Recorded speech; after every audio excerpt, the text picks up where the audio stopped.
taifa lolote huwa kuna nafasi ya watumishi wa Mungu, pasipo kujali kwamba watakuwa katika serikali hiyo kama viongozi, lakini hata wasipokuwa viongozi nafasi yao huwa inabaki pale pale. Mungu natusaidie, kwa sababu hawa ni watu ambao Mungu anawatumia pia kwa ajili ya kuliongoza taifa katika safari ya kiroho. Mungu natusaidie. Sina maana ya kwamba unaweza ukawa na siasa, hapana, ila mtumishi yoyote wa Mungu kwa mujibu wa Biblia ana sauti, ana nafasi ya Mungu kumtumia katika kuliongoza taifa.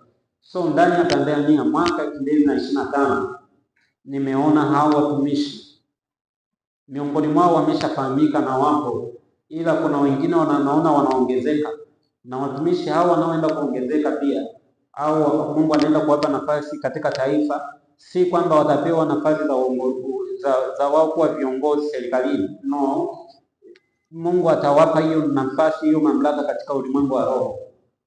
Kwa hiyo hao watakuwa wana sauti na Mungu atataka watumie hao.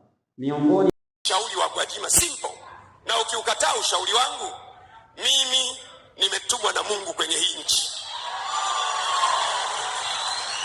na safari hii ndio mtajua kwamba Mungu amenituma.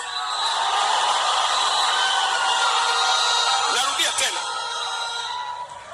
Mungu hatumi watu wazuri sana, hatumi watu wenye sura nzuri sana, hatumi watu wanaovutia sana. Mungu anatuma watu kama anavyopenda yeye mwenyewe, na anatuma kwenye nchi kwa ajili ya makusudi yake ya milele.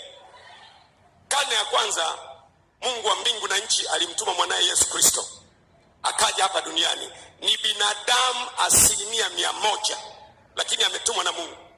Kwenye kitabu cha Yohana imeandikwa, palitokea mtu ametumwa na Mungu na jina lake aliitwa Yohana. Huyu alitumwa kutengeneza njia ya Yesu Kristo. Nchi ya Tanzania nimeambiwa na Mungu isimamie hii nchi.